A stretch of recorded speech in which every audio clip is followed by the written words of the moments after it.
बिस्मिल्लाहिर्रहमानिर्रहीम। अस्सलामुअलैकुम। I am Mohammad Wasim Saqib, your chemistry teacher.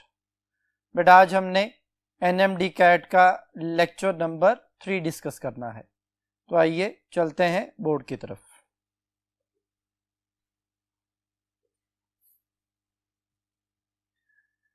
Ji students, बेटा आज का जो हमारा टॉपिक है वो है अल्काइल हैलाइड। अल्काइल हैलाइड से रिलेटेड जो रिएक्शंस हैं और जो मैकेनिज्म्स हैं उनके बारे में हम डिस्कशन करेंगे। इस लेक्चर में हम जो क्लासिफिकेशन ऑफ अल्काइल हैलाइड जो नोमेनक्लेचर में आएगी, फिर SN1 SN2 मैकेनिज्म और बीटा एलिमिनेशन रिएक्शन, इलेक्ट्रोफाइल और न्यूक्लियोफाइल की स्ट्रेंथ के बारे में डिस्कस करेंगे। तो स्टार्ट करते हैं बेटा। नोमेनक्लेचर ऑफ अल्काइल हैलाइड सबसे पहले नंबर पे है। क्लासिफिकेशन ऑफ अल्काइल हैलाइड्स को हम डिस्कस करते हैं। इसमें वो कार्बन जो हैलोजन के साथ अटैच है, हैलोजन को X से शो किया जाता है, वो कार्बन जो हैलोजन के साथ अटैच है, अगर वो डायरेक्टली एक अल्काइल ग्रुप या एक कार्बन से अटैच है तो हम उसे प्राइमरी अल्काइल हैलाइड का नाम देते हैं। ये प्राइमरी अल्काइल हैलाइड। वो कार्बन जो फंक्शनल ग्रुप से अटैच है, अगर वो डायरेक्टली दो कार्बन से या दो अल्काइल ग्रुप से अटैच है तो ये बेटा सेकेंडरी अल्काइल हैलाइड कहलाता है। और इसी तरह वो कार्बन जो फंक्शनल ग्रुप से अटैच है, हैलोजन से अटैच है, वो डायरेक्टली तीन अल्काइल या तीन कार्बन से अटैच है तो वो टर्शरी अल्काइल हैलाइड कहलाता है। तो प्राइमरी को P के ऊपर डिग्री या 1 के ऊपर डिग्री से शो करते हैं, सेकेंडरी को 2 के ऊपर डिग्री या S के ऊपर डिग्री से शो करते हैं, और टर्शरी को 3 के ऊपर डिग्री या T के ऊपर डिग्री से शो करते हैं। तो ये प्राइमरी, सेकेंडरी और टर्शरी अल्काइल हैलाइड हमारे पास आ गया। अब मैंने नीचे कुछ एग्जांपल्स लिखी हैं, इन एग्जांपल्स की मदद से हम डिस्कस करते हैं कि ये कंपाउंड्स कौन से हैं और ये किस क्लासिफिकेशन में, किस कैटेगरी में फॉल होते हैं।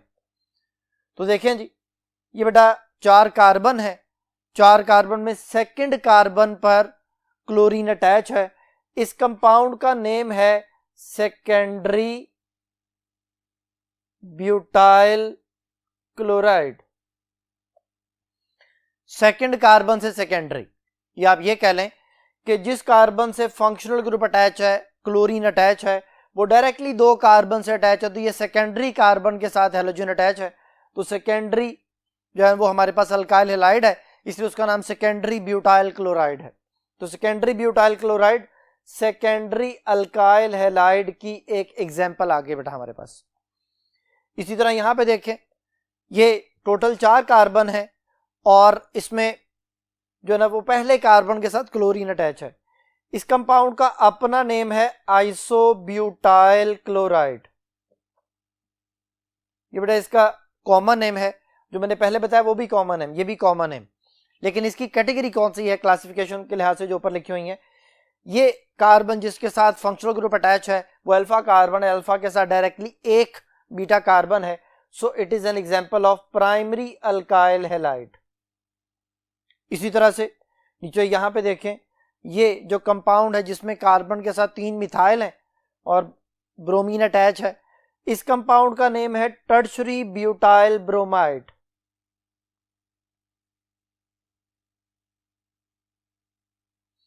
टर्शरी ब्यूटाइल ब्रोमाइड नाम से जाहिर है कि ये टर्शरी अल्काइल हैलाइड है। कैसे है जी, कि जिस कार्बन के साथ फंक्शनल ग्रुप अटैच है वो डायरेक्टली 3 कार्बन से अटैच है, तो it become a tertiary alkyl halide. और लास्ट वन जो है, ये इस कंपाउंड का अपना नेम है नियोपेंटाइल क्लोराइड। अब कई बच्चे इसे कह देते हैं कि जी ये क्वाटरनरी अल्काइल हैलाइड है। क्वाटरनरी अल्काइल हैलाइड होता ही नहीं है। ये कार्बन डायरेक्टली 4 कार्बन से अटैच है, तो जो बीटा कार्बन मैंने यहां पे लिखा हुआ है दैट इज क्वाटरनरी कार्बन। लेकिन जब हम इसमें देखते हैं कि जिस कार्बन से फंक्शनल ग्रुप अटैच है वो अल्फा कार्बन है और अल्फा के साथ डायरेक्टली एक बीटा कार्बन अटैच है, then it is called as primary alkyl halide, क्योंकि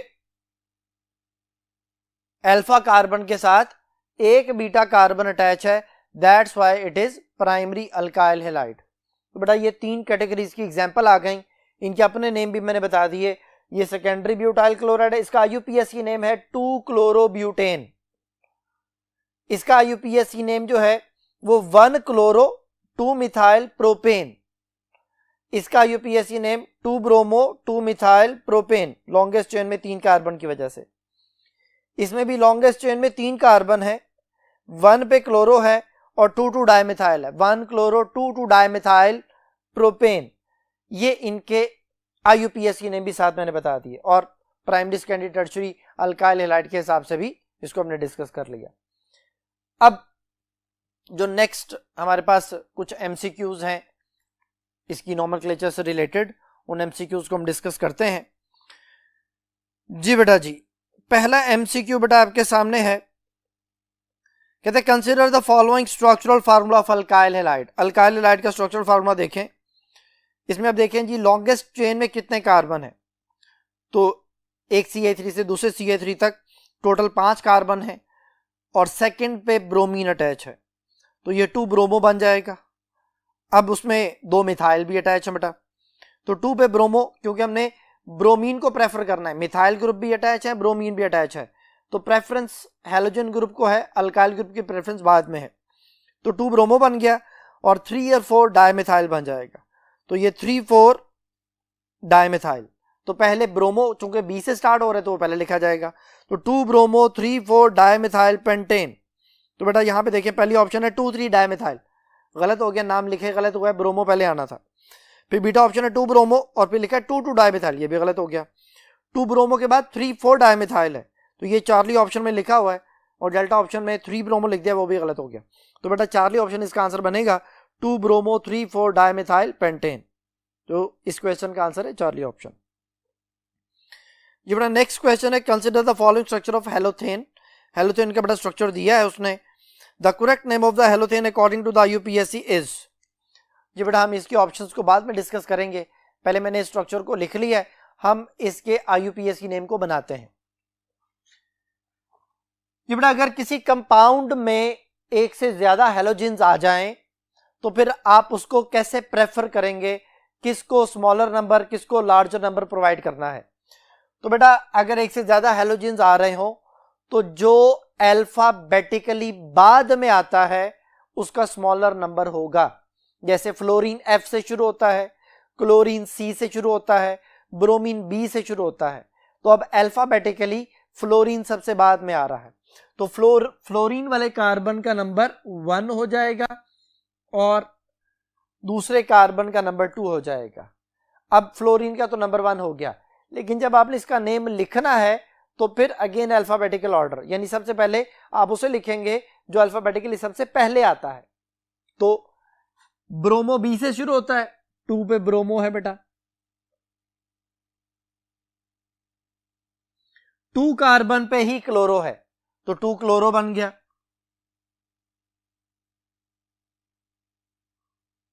दो कार्बन की वजह से इथेन है, 2 ब्रोमो 2 क्लोरो आ चुका है, 2 कार्बन की वजह से इथेन है, लेकिन पहले कार्बन के साथ फ्लोरीन भी है, तो 1,1,1 ट्राई फ्लोरो इथेन। ये बेटा इसका आईयूपीएसी नेम बन गया 2 ब्रोमो 2 क्लोरो 1,1,1 ट्राई फ्लोरो इथेन। तो अब हम देखते हैं कि ये किस ऑप्शन के साथ मैच करता है। तो बेटा पहली ऑप्शन है 2 ब्रोमो 2 क्लोरो 1,1 ट्राई फ्लोरो इथेन, ये पहली ऑप्शन ही मैच कर गई, यही इसका आंसर है बेटा, क्योंकि बीटा ऑप्शन में 2,2,2 ट्राईफ्लोरो लिखा हुआ है, नंबरिंग गलत हो गई। चार्ली ऑप्शन में 1,1,1 ट्राईफ्लोरो लिखा हुआ है, लेकिन अल्फाबेटिकल ऑर्डर का ख्याल नहीं रखा गया, और डेल्टा ऑप्शन में 1 क्लोरो 1 ब्रोमो लिखा हुआ है, ये भी गलत हो गया, इसमें भी नंबरिंग ठीक नहीं है। तो फिर इस क्वेश्चन का आंसर है अल्फा ऑप्शन। जी बेटा नेक्स्ट क्वेश्चन है, the IUPAC name of the given compound is. जी बेटा आपके सामने कंपाउंड दिया गया है, ये मैंने अभी आपके सामने डिस्कस किया था, इसका जो कॉमन नेम है वो आइसोब्यूटाइल क्लोराइड है, लेकिन अभी उसने आईयूपीएसी नेम पूछा हुआ है। तो आईयूपीएसी नेम में जो लॉन्गेस्ट चेन उसमें 3 कार्बन है, पहले कार्बन से क्लोरीन अटैच है क्योंकि क्लोरीन वाले कार्बन को प्रेफर किया जाएगा, और 2 पे मिथाइल है, तो 2 मिथाइल बाद में आएगा, 1 क्लोरो पहले आएगा, 1 क्लोरो 2 मिथाइल प्रोपेन। तो बेटा अल्फा ऑप्शन ही मैच कर रहा है, क्योंकि बीटा ऑप्शन में 1 क्लोरो 2 मिथाइल तो लिखा लेकिन आगे ब्यूटेन लिख दिया। चार्ली ऑप्शन में कॉमन नेम लिखा हुआ है, वो उसने पूछा नहीं है, और 2 मिथाइल 3 क्लोरोप्रोपेन ये भी नहीं बनता। तो फिर जो इसका correct IUPAC name alpha option 1 chloro 2 methyl propane. जी बेटा जी, अब नेक्स्ट जो टॉपिक है वो है reactivity of alkyl halide.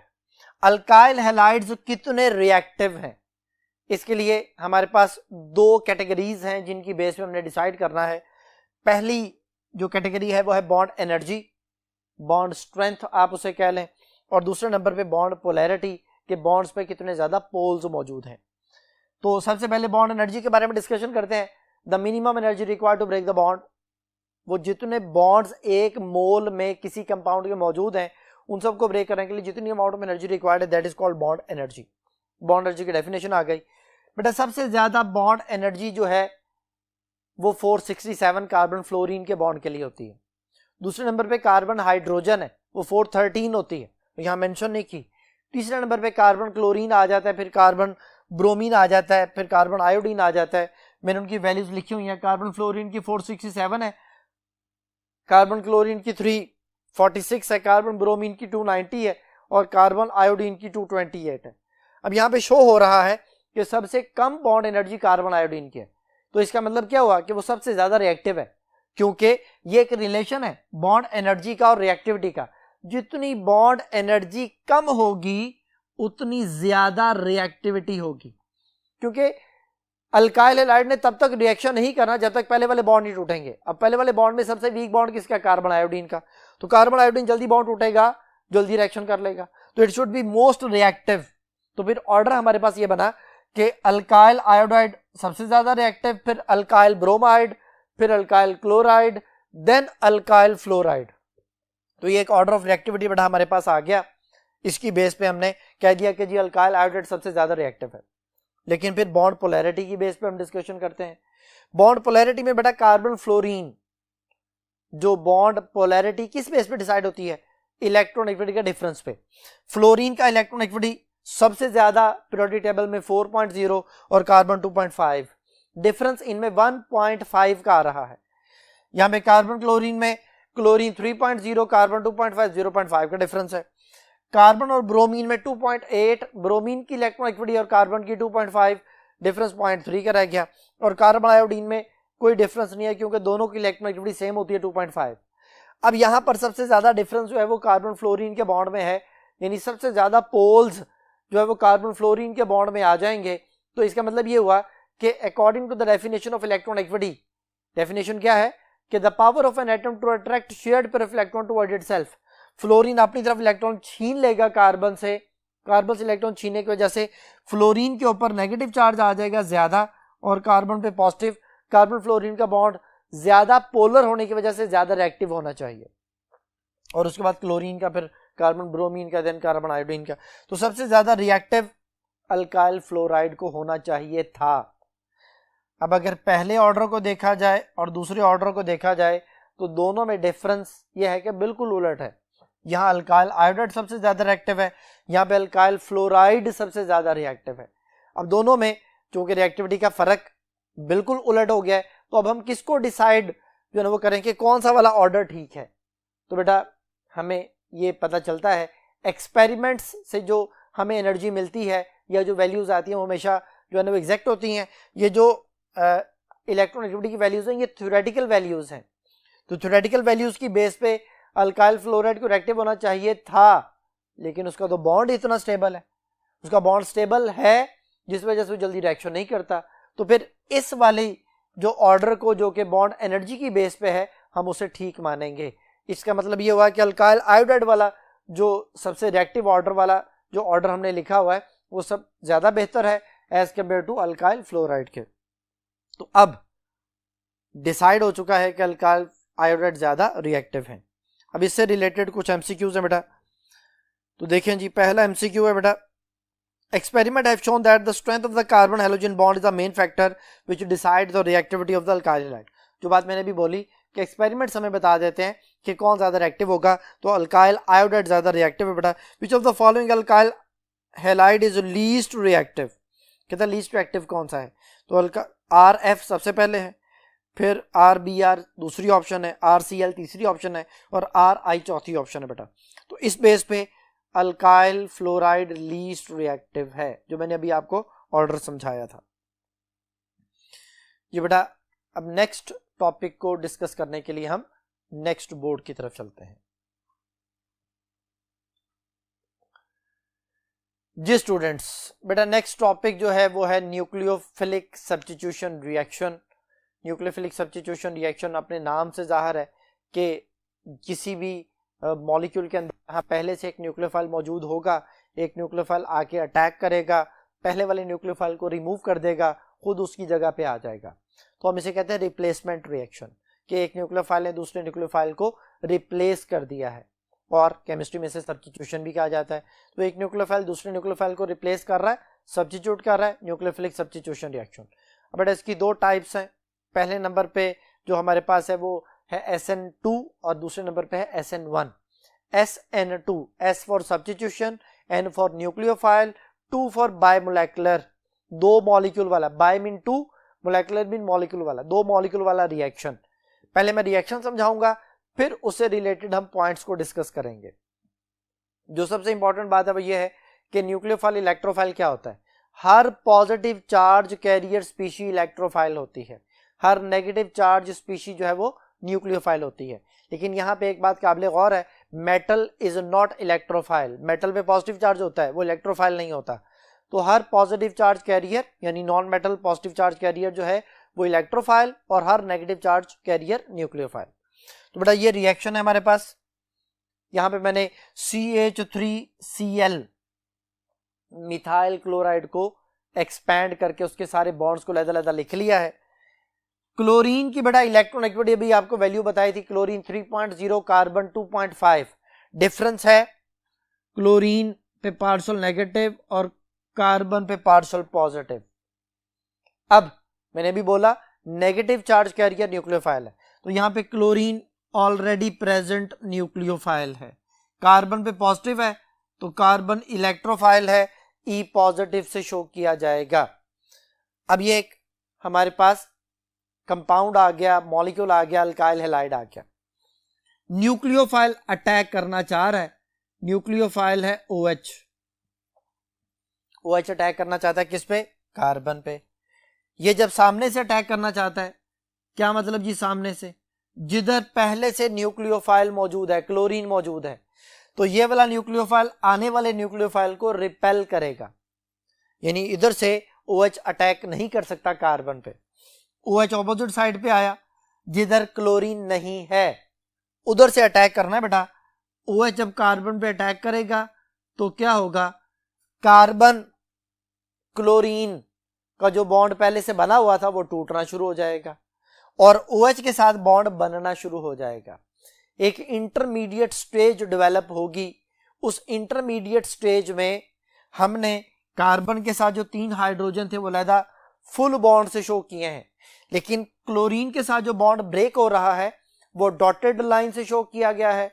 OH के साथ जो नया बॉन्ड बन रहा है वो भी डॉटेड लाइन से शो किया गया है।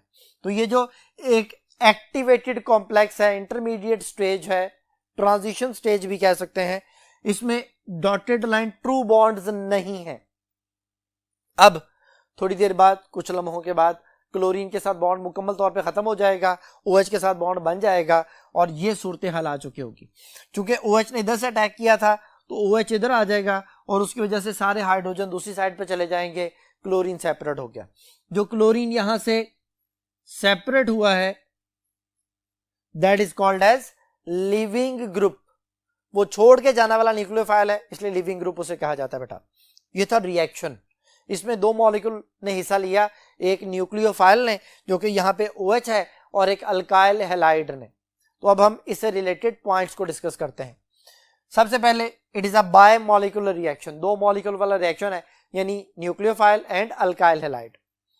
दूसरे नंबर पे इसके स्लोएस्ट स्टेप में ये RDS था, RDS rate determining step is called slowest step. इसके स्लोएस्ट स्टेप में 2 मॉलिक्यूल हिस्सा ले रहे थे, तो इस वजह से इसका ऑर्डर सेकंड ऑर्डर काइनेटिक्स है, सेकंड ऑर्डर रिएक्शन है, जो कि यहां पे शो भी हो रहा है, दिस वन। Second order. ये हमें कैसे पता चलता है? रेट इक्वेशन से। रेट इक्वेशन किसके लिए लिखी जाती है? स्लोएस्ट स्टेप के लिए, रेट डिटरमिनिंग स्टेप के लिए। तो उसमें दो मॉलिक्यूल हिस्सा ले रहे हैं, यानी RX alkyl halide and nucleophile. तो हम ये कह सकते हैं कि rate of reaction depend upon the concentration of alkyl halide and nucleophile. तो इससे रिलेटेड ये वाला पॉइंट आ गया बेटा। अब इसमें बेटा स्ट्रॉन्ग न्यूक्लियोफाइल जो है वो होना चाहिए, क्योंकि वो जब अटैक करेगा तो पहले वाले न्यूक्लियोफाइल को रिप्लेस करेगा। यानी ये वाला रिएक्शन न्यूक्लियोफाइल की स्ट्रेंथ पे डिपेंड करता है, यानी अगर वीक न्यूक्लियोफाइल होगा रिएक्शन नहीं होगा। नॉन पोलर सॉल्वेंट बेटा हम यूज करते हैं इसमें। हाइब्रिडाइजेशन चेंज होती है sp3 से sp2, दोबारा फिर sp3 हो जाती है, लेकिन हम उसके पहले पार्ट को लिखते हैं और इसी से रिलेटेड एमसीक्यू भी आता है। तो देखें जी, यहां पे कार्बन के 4 सिंगल बॉन्ड हैं। जब कार्बन 4 सिंगल बॉन्ड बना रहा होगा, सिग्मा बॉन्ड बना रहा होगा, तब उसकी हाइब्रिडाइजेशन sp3 होती है बेटा। फिर जब यहां पे आते हैं, ट्रांजिशन स्टेज में आते हैं बेटा, उस ट्रांजिशन स्टेज में कार्बन के 3 ट्रू बॉन्ड हैं और 2 डॉटेड लाइन से शो किए हैं, वो ट्रू बॉन्ड्स नहीं है। तो ट्रू बॉन्ड चूंकि 3 रह गए हैं और 3 जब कार्बन के सिग्मा बॉन्ड होंगे तब हम उससे sp2 हाइब्रिडाइज्ड कार्बन कहेंगे। तो इस वक्त हाइब्रिडाइजेशन चेंज हो चुकी है, चाहे चंद लम्हों के लिए सही, चेंज हुई है sp3 से sp2 और फिर दोबारा से वो sp3 हो जाती है। जब OH ग्रुप आ जाता है क्लोरीन की जगह पे, कार्बन के 4 सिग्मा बॉन्ड हो जाते हैं, दोबारा से sp3 हो जाती है। तो हम ये कहते हैं हाइब्रिडाइजेशन चेंज हुई है, चाहे कुछ देर के लिए सही, sp3 से sp2। ये पॉइंट आ गया बेटा। सेकंड लास्ट पॉइंट है, it is specific for primary alkyl halide. सबसे तेजी से रेडिली जो रिएक्शन शो करते हैं वो प्राइमरी अल्काइल हैलाइड है। सेकेंडरी भी शो करते हैं लेकिन थोड़े स्लो, और टर्शरी ना होने के बराबर या very very very slow reaction show करते हैं। तो फिर मैंने इनका लिख दिया है कि स्पेसिफिक फॉर प्राइमरी है but secondary can also show this, और ऑर्डर ऑफ रिएक्टिविटी में टर्शरी सबसे एंड पे चला गया है, जो कि यहां पे लिखा हुआ मैंने। सबसे जल्दी शो करेंगे प्राइमरी, RCH2X शो कर रहा है बेटा। और आखिरी पॉइंट जो कि सबसे इंपॉर्टेंट है, 100% inversion of configuration. Inversion of configuration से क्या मुराद है बेटा? इसको बच्चों को मैं हाथ से समझाता हूं कि अगर ये हाथ इस तरह से है, इस तरह से डिस्कस किया जाए कि इस हाथ की उंगलियां अभी राइट साइड पे हैं, लेकिन जैसे ही मैं इस हाथ को इस तरह से करूंगा तो ये इस हाथ की उंगलियां अब लेफ्ट साइड पे चली गई हैं। तो हम ये कहेंगे कि ये सीधा हाथ है और ये उलट हो गया। इन्वर्ट, इन्वर्जन, कॉन्फ़िगरेशन कहते हैं स्ट्रक्चर को। यहां पे देखें, इस स्ट्रक्चर में कार्बन के जो हाइड्रोजन है वो इस साइड पे हैं, जैसे ही OH ने अटैक किया हाइड्रोजन दूसरी साइड पे चले गए। तो हम ये कहते हैं कि ये स्ट्रक्चर उलट हो गया है। उलट हुआ है तो स्ट्रक्चर को बोलते हैं कॉन्फ़िगरेशन, और इन्वर्जन उलट के लिए बोलेंगे, ऑपोजिट के लिए बोलेंगे। तो 100% इन्वर्जन ऑफ कॉन्फ़िगरेशन, ये जो ना हमारे पास टॉपिक था SN2 के हवाले से। अब हम इससे रिलेटेड कुछ MCQs जो हैं वो डिस्कस कर लेते हैं जी बेटा। क्वेश्चन है SN2 से रिलेटेड जी बेटा, during SN2 reaction configuration of the alkyl halide molecule. कहते हैं SN2 रिएक्शन में अल्काइल हैलाइड मॉलिक्यूल की कॉन्फ़िगरेशन क्या होती है? पहले नंबर पे है रिमेन सेम, दूसरे नंबर पे है depend upon the carbon atom, तीसरे नंबर पे है गेट्स इन्वर्टेड, और चौथे नंबर पे है depend on the electronegativity of the halogen. तो बेटा ये मैं आपको बता चुका हूं कि SN2 में जो इन्वर्जन है वो 100% इन्वर्जन ऑफ कॉन्फ़िगरेशन होती है, स्ट्रक्चर उलट जाता है। तो यहां पे फिर चार्ली ऑप्शन ठीक होगी, gets inverted, 100% inversion of configuration की वजह से। नेक्स्ट क्वेश्चन है बेटा, which of the following is the correct order of the decreasing SN2 reactivity. Decreasing order पूछ रहा है, यानी सबसे ज्यादा रिएक्टिव प्राइमरी अल्काइल हैलाइड पहले आ जाएगा, फिर सेकेंडरी, देन टर्शरी। तो पहली ऑप्शन में टर्शरी नंबर 1 लिखा हुआ है तो ये गलत हो गया। दूसरे ऑप्शन में उसने प्राइमरी अल्काइल हैलाइड को पहले लिखा लेकिन उसके बाद टर्शरी लिख दिया है तो ये भी गलत हो गया। चार्ली ऑप्शन में सेकेंडरी अल्काइल हैलाइड पहले लिख दिया, ये भी गलत हो गया। डेल्टा ऑप्शन में प्राइमरी सबसे पहले नंबर पे है, फिर सेकेंडरी है, देन टर्शरी है। तो बेटा जो ऑर्डर ऑफ रिएक्टिविटी मैंने अभी बोर्ड पे लिखा था उसी से रिलेटेड ये MCQ है। तो primary number 1, secondary number 2 and tertiary number 3। तो फिर इस क्वेश्चन का आंसर हुआ डेल्टा ऑप्शन। जी बेटा, अब नेक्स्ट टॉपिक के लिए हम नेक्स्ट बोर्ड की तरफ चलते हैं। जी स्टूडेंट्स, बेटा नेक्स्ट टॉपिक है SN1 reaction. S for substitution, N for nucleophile, 1 for unimolecular reaction, यानी ऐसा रिएक्शन जिसमें एक मॉलिक्यूल इस्तेमाल होता है। तो इसको भी हम पहले रिएक्शन को समझेंगे, देन उससे रिलेटेड पॉइंट्स की तरफ आएंगे। जी बेटा, ये है हमारे पास टर्शरी ब्यूटाइल क्लोराइड। जैसे मैंने लेक्चर के शुरू में आपको बताया था कि जिस कार्बन के साथ फंक्शनल ग्रुप अटैच है, अगर उसके साथ डायरेक्टली 3 कार्बन अटैच है तो टर्शरी अल्काइल हैलाइड कैटेगरी में आता है। तो ये टर्शरी ब्यूटाइल क्लोराइड है। इसमें क्या होता है, मैं इसको यहां पे दोबारा से बना रहा हूं।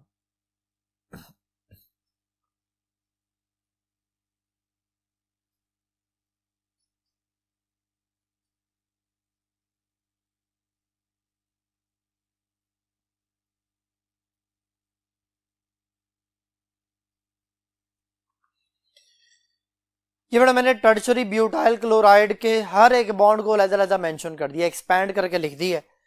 इसमें बेटा देखें कि अगर OH न्यूक्लियोफाइल इस तरफ से अटैक करना चाहता है, अटैक पॉसिबल नहीं है क्योंकि क्लोरीन भी पार्शियल नेगेटिव है। ये नेगेटिव क्लोरीन OH को रिपेल कर देता है, तो सामने से तो अटैक पॉसिबल नहीं है। OH ऑपोजिट साइड से आता है, इस कार्बन तक पहुंचना चाहता है, लेकिन ये देखें ये एटम्स का एक हजूम है। हजूम की वजह से वो OH उस अल्फा कार्बन तक नहीं पहुंच पाता जिस पर जाके OH ने अटैक करना है। तो इसको केमिस्ट्री की लैंग्वेज में बोला जाता है स्टेरिक हिंड्रेंस।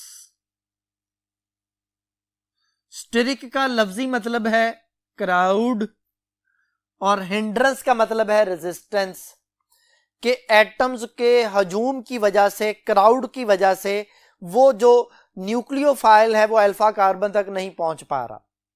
तो फ्रंट साइड से जिधर पहले से क्लोरीन अटैच है, पहले वाला न्यूक्लियोफाइल उसे अटैक नहीं करने दे रहा, ऑलरेडी प्रेजेंट न्यूक्लियोफाइल रिपेल कर रहा है ड्यू टू सेम चार्ज। और ऑपोजिट साइड पे जिधर पे न्यूक्लियोफाइल नहीं है, तो जो आने वाला अटैकिंग न्यूक्लियोफाइल है उसको एटम्स के हजूम की वजह से एक मुजाहमत का सामना है, रेजिस्टेंस का सामना है कि वो उस कार्बन तक पहुंच नहीं पा रहा जिस पर जाके उसने अटैक करके तो पहले वाले न्यूक्लियोफाइल को रिमूव करना है। सो यहां पे सबसे इंपॉर्टेंट काम जो प्ले कर रहा है अपना, वो है पोलर सॉल्वेंट। पोलर सॉल्वेंट जैसे वाटर पोलर सॉल्वेंट है, वो हम इसमें ऐड करेंगे, यानी अल्काइल हैलाइड को, टर्शरी अल्काइल हैलाइड को पोलर सॉल्वेंट में डिसॉल्व करेंगे, वो इसे आयोनाइज करेगा। तो बेटा आयोनाइजेशन होती है, हेट्रोलिटिक फिशन होती है। हेट्रोलिटिक फिशन क्या होती है जी, यहां से बॉन्ड टूटेगा, यहां से बॉन्ड टूटने पे क्लोरीन इलेक्ट्रॉन ले जाएगा, क्लोरीन पे नेगेटिव चार्ज आ जाएगा क्लोराइड आयन, और कार्बन पे इलेक्ट्रॉन की डेफिशिएंसी की वजह से, इलेक्ट्रॉन के रिमूव होने की वजह से कार्बन पे पॉजिटिव चार्ज आ जाएगा कार्बोकैटाइन। अब इसमें भी कार्बन के 3 सिग्मा बॉन्ड रह गए। सेंट्रल कार्बन एटम जिसके साथ क्लोरीन अटैच था, उसके 3 जो ना बॉन्ड रह गए। यहां पे पहले कार्बन के 4 बॉन्ड थे, तो अगेन वही कॉन्सेप्ट, sp3 से sp2, इसकी भी हाइब्रिडाइजेशन चेंज हो रही है। फिर वो जो कार्बोकैटाइन बनता है उसमें sp2 हाइब्रिडाइजेशन की वजह से वो जो 3 बॉन्ड रह गए, अब OH उस पर अटैक करता है। अगर OH बेटा इधर से अटैक करे तो OH इधर आ जाएगा, ये बन जाएगा। लेकिन अगर OH बेटा ऑपोजिट साइड से अटैच कर दे इधर से, तो इसके अटैक होने की वजह से सारे CH3 दूसरी तरफ चले जाएंगे। पहले केस में OH इधर से अटैक कर रहा था, सारे CH3 इधर, ये बन गया। अगर OH इधर से अटैक करता है, सारे CH3 उधर, तो ये दोनों एक दूसरे के ऑपोजिट हैं, तो हम इनको रिटेंशन ऑफ कॉन्फ़िगरेशन और इन्वर्जन ऑफ कॉन्फ़िगरेशन का नाम देते हैं। रिटेंशन लफ्ज रिटेन से है कि जैसे पहले वाले केस में सारे CH3 इस साइड पे थे, हम इसे राइट साइड कह देते हैं, तो प्रोडक्ट में भी सारे CH3 राइट साइड पे हैं, ये रिटेन हुआ है, रिटेंशन ऑफ कॉन्फ़िगरेशन। लेकिन अगर CH3 दूसरी साइड पे चले गए तो ये ऑपोजिट हो गया, इसको हम इन्वर्जन ऑफ कॉन्फ़िगरेशन का नाम देते हैं। तो दोनों के बनने के चांसेस 50-50 हैं। SN2 में हमने पढ़ा था कि उसमें 100% इन्वर्जन ऑफ कॉन्फ़िगरेशन, यहां पे 50% रिटेंशन, 50% इन्वर्जन ऑफ कॉन्फ़िगरेशन होती है बेटा। तो दोनों केसेस 50-50% है। इसको फिर हम कहते हैं कि ये रेसिमिक मिक्सचर बन जाता है। रेसिमिक मिक्सचर जो है वो ऑप्टिकल आइसोमेरिज्म से रिलेटेड है। ऐसा मिक्सचर जिसमें 50% मॉलिक्यूल जो है वो लाइट को राइट साइड पे रोटेट करने वाले हों और 50% जो है वो लाइट को लेफ्ट साइड पे रोटेट करने वाले हों, तो हम कहते हैं कि ये दोनों चीजें 50-50% हो गई हैं। तो फिर लाइट कहीं भी रोटेट नहीं होती, ना वो राइट साइड पे ना लेफ्ट साइड पे, क्योंकि अगर वो 50% मॉलिक्यूल की वजह से राइट साइड पे जाना चाहती थी तो 50% मॉलिक्यूल उसे लेफ्ट साइड पे रोटेट कर देते थे, तो वो लाइट सीधी पास हो जाती थी। तो इसे हम रेसिमिक मिक्सचर का नाम देते हैं बेटा। तो यहां पे अब इससे रिलेटेड जो पॉइंट्स हैं वो क्या बनेंगे? सबसे पहली बात, यूनिमोलेकुलर रिएक्शन इन आरडीएस। जो पहला स्टेप है बेटा वो रेट डिटरमिनिंग स्टेप है, आरडीएस बोलते हैं, स्लो स्टेप है क्योंकि इसमें बॉन्ड ब्रेक हो रहा है। दूसरे स्टेप में बॉन्ड फॉर्मेशन होती है, आइंस आपस में मिलते हैं, वो फास्ट स्टेप होता है। तो उसकी जो स्पीड है या रेट ऑफ रिएक्शन हम फाइंड आउट नहीं कर सकते। तो स्लो स्टेप में एक मॉलिक्यूल हिस्सा लेता है, इसलिए लिख दिया यूनिमोलेकुलर रिएक्शन इन आरडीएस के रेट डिटरमिनिंग स्टेप में या स्लो स्टेप में वो एक मॉलिक्यूल हिस्सा ले रहा है, that is tertiary alkyl halide. First order kinetics है, फर्स्ट ऑर्डर मीन कि उसके स्लो स्टेप में एक मॉलिक्यूल हिस्सा ले रहा है, इसलिए उसका ऑर्डर 1 है। तो उसी से रिलेटेड रेट इक्वेशन बनेगी, रेट इज इक्वल टू के R3CX पावर 1, दैट्स व्हाई इसका ऑर्डर 1 है। यहां जो पावर होती है वो ऑर्डर को डिसाइड कर रही होती है। इसमें न्यूक्लियोफाइल की